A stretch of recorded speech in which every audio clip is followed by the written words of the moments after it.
Good evening, all. Today we discuss another new topic, language and new technology. അപ്പോൾ ഈ ഒരു ടോപ്പിക്കിൽ നമ്മൾ ഡിസ്കസ് ചെയ്യാൻ പോകുന്നത് ന്യൂ ടെക്നോളജി എന്ത് ഇമ്പാക്റ്റ് ആണ് ലാംഗ്വേജിൽ കൊണ്ടുവന്നിട്ടുള്ളത് എന്നാണ് ഡിസ്കസ് ചെയ്യുന്നത്. Okay, development of technology brings various changes in language as well, especially in writing. അല്ലേ? അപ്പൊ നമ്മൾ നോക്കാൻ പോകുന്നത് what are the changes that take place in writing. അല്ലെ, റൈറ്റിംഗിൽ എന്തൊക്കെ ചേഞ്ചസ് ആണ് ടെക്നോളജിക്കൽ ചേഞ്ച് കൊണ്ടുവന്നിട്ടുള്ളത് നോക്കാം. അത്തരത്തിൽ വരുന്ന ഒരു പ്രധാനപ്പെട്ട ചേഞ്ച് ആണ് the written messages became more brief and economical. അല്ലെ, അപ്പൊ ആ ഒരു ചേഞ്ച് ആണ് എന്ത് റിട്ടൺ മെസ്സേജ് എന്ന് പറയുന്നത് ബ്രീഫായി, എക്കണോമിക്കലായി, അല്ലെ, ഷോർട്ടൻഡ് ആയി എന്നുള്ളതാണ്. അല്ലെ, പല വേർഡുകളും നമ്മൾ ഉപയോഗിക്കുന്ന റിട്ടൺ വേർഡുകൾ അടക്കം എന്തായി ഏത് രൂപത്തിൽ മാറിയിട്ടുണ്ട്? ബ്രീഫായി, ഷോർട്ടായി മാറിയിട്ടുണ്ട്. We usually use two techniques to be more brief and economical. അല്ലെ, സാധാരണ ആളുകൾ ഉപയോഗിക്കുന്ന രണ്ട് ടെക്നിക്കാണ് വേർഡുകളെ ഷോർട്ട് ആക്കാൻ വേണ്ടിയിട്ട്, സെന്റൻസുകളെ ഷോർട്ട് ആക്കാൻ വേണ്ടിയിട്ട് ഉപയോഗിക്കുന്ന രണ്ട് ടെക്നിക്സ് ആണ് നമ്മളൊന്ന് നോക്കുന്നത്. Semantic language and rebus writing.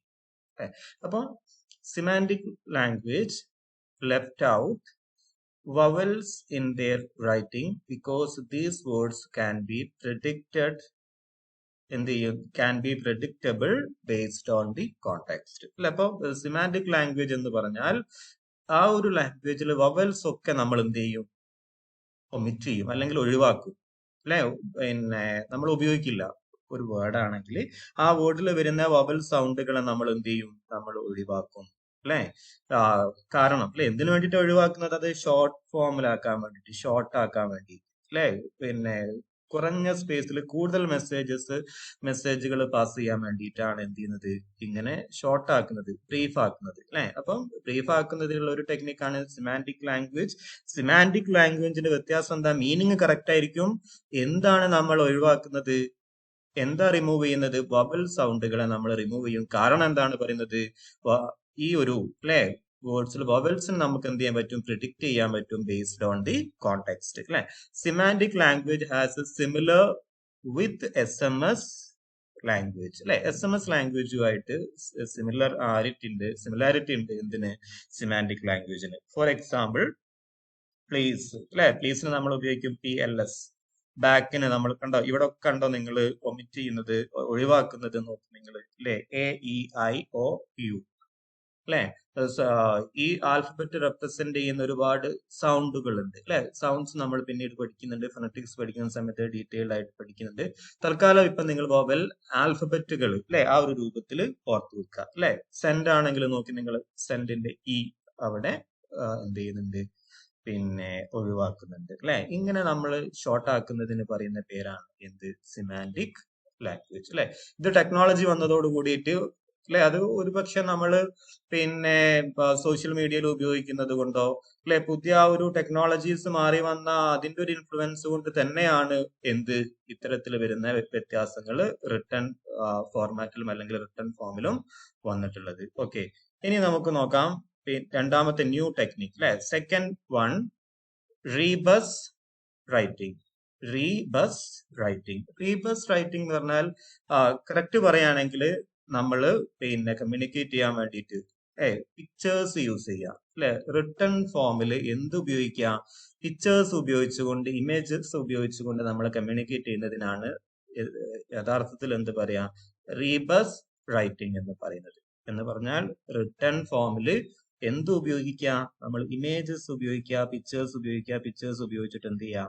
Message pass ചെയ്യുക. അതാണ് ശരിക്കും റീബസ് റൈറ്റിംഗ് എന്ന് പറഞ്ഞാൽ. എന്നാലോ റീബസ് റൈറ്റിംഗ് എന്തും ഉപയോഗിക്കാറുണ്ട്, ഹോമോഫോണി ഉപയോഗിക്കാറുണ്ട്. പിക്ചേഴ്സ് ഉപയോഗിക്കുന്നതിന് പകരം ഹോമോഫോണിക് വേർഡ് ഉപയോഗിച്ചിട്ടും നമ്മൾ എന്ത് ചെയ്യാറുണ്ട്? റീബസ് റൈറ്റിംഗ് നമ്മൾ ചെയ്യാറുണ്ട്. അല്ലെ, അപ്പൊ rebus writing made use of homophony in language അല്ലെ. ഹോമോഫോണി ഉപയോഗിക്കുക. എന്താ ഹോമോഫോണി അല്ലെങ്കിൽ എന്താണ് homophonic word? Homophonic means homo means same എന്നുള്ള അർത്ഥമാണ്. Phonic means phony means sound അല്ലെ. അപ്പൊ ഹോമോഫോണിക് വേർഡ് എന്ന് പറഞ്ഞാൽ have similar sounds and pronunciation അല്ലെ. സിമിലർ സൗണ്ട് ആണ്, പ്രൊനൗൺസിയേഷനും സെയിം ആണ്. ബട്ട് അതിന്റെ വ്യത്യാസം എന്താടാ? Different in terms of origin and spelling അല്ലെ. എന്തിൽ വ്യത്യാസം ഉണ്ടാവും? സ്പെല്ലിങ്ങിലും അതുപോലെ തന്നെ വേർഡിന്റെ ഒറിജിനിലൊക്കെ വ്യത്യാസം ഉണ്ടാവും അല്ലെ. മീനിങ്ങിലും വ്യത്യാസമുണ്ട്. പക്ഷേ പ്രൊനൗൺസിയേഷൻ സെയിം ആയിരിക്കും അല്ലെ. പക്ഷെ ചില കോണ്ടാക്ട്സിൽ എന്ത് ചെയ്യാൻ പറ്റും? അത് ഉപയോഗിച്ച് നമുക്ക് ഷോർട്ട് ആക്കാൻ പറ്റും. ഏത്? എക്സാമ്പിൾ നോക്കും നിങ്ങൾ. നോട്ട് കണ്ടോ? നോട്ട്, KNOT അല്ലെ. കുരുക്ക് എന്നുള്ള മീനിങ് ആണ് KNOT അല്ലെ. അത് നോട്ട്. സൗണ്ട് അവിടെ സൈലന്റ് ആയിരിക്കും, നോട്ട് എന്നാണ് പറയാ. സൺ അല്ലെ. സൺ പിന്നെ അതില് ഷോർട്ട് ഫോം ആവുന്നൊന്നുമില്ല അല്ലെ. അത് പിന്നെ ഹോമോഫോണിക് വേർഡിന് എക്സാമ്പിൾ ആയിട്ട് എടുക്കാം അല്ലെ. കണ്ട നിങ്ങൾ, സൺ പ്രൊനൗൺസ് ചെയ്യുന്നത് സെയിം ആണ്, സിമിലർ സൗണ്ട് ആണ്, സിമിലർ പ്രൊനൗൺസിയേഷൻ ആണ്, പക്ഷേ ഡിഫറെന്റ് മീനിങ് ആണ്. നോട്ടും കണ്ട നിങ്ങൾ, KNOT, നോട്ട് എന്നല്ല പ്രൊനൗൺസ് ചെയ്യുക എന്താണ്? നോട്ടാണ്. സൈലന്റ് ആണ് അല്ലെ.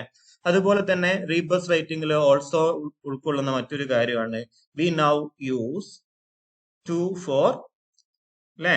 രണ്ടിന് ടൂന് നമ്മൾ ഏത് ഉപയോഗിക്കാറുണ്ട്? രണ്ടെന്ന് ഉപയോഗിക്കാറുണ്ട്. അതുപോലെ തന്നെ ബിഫോറിന് നമ്മൾ B4 അല്ലെ. B4 അല്ലെ. ബിഫോറിന് നമ്മൾ ഉപയോഗിക്കാറുണ്ട് അല്ലെ. അപ്പം ഇങ്ങനെ നമ്മൾ എന്ത് ചെയ്യാറുണ്ട്? ഷോർട്ട് ഫോം ആക്കുക അല്ലെ. അപ്പം റിട്ടൺ ലാംഗ്വേജിൽ വന്നിട്ടുള്ള ഒരു പിന്നെ ചേഞ്ച് ആണ് എന്ത്? എന്താണ് ചേഞ്ച് വന്നിട്ടുള്ള? ചേഞ്ച് എന്താണ്? ആളുകള് മെസ്സേജസ് ഒക്കെ എന്താ? റിട്ടേൺ മെസ്സേജ് എന്തായിട്ട് മാറി? മോർ ബ്രീഫ് ആൻഡ് എക്കണോമിക്കൽ അല്ലെ. ഷോർട്ട് ആയിട്ട് മാറി എന്നുള്ളതാണ്.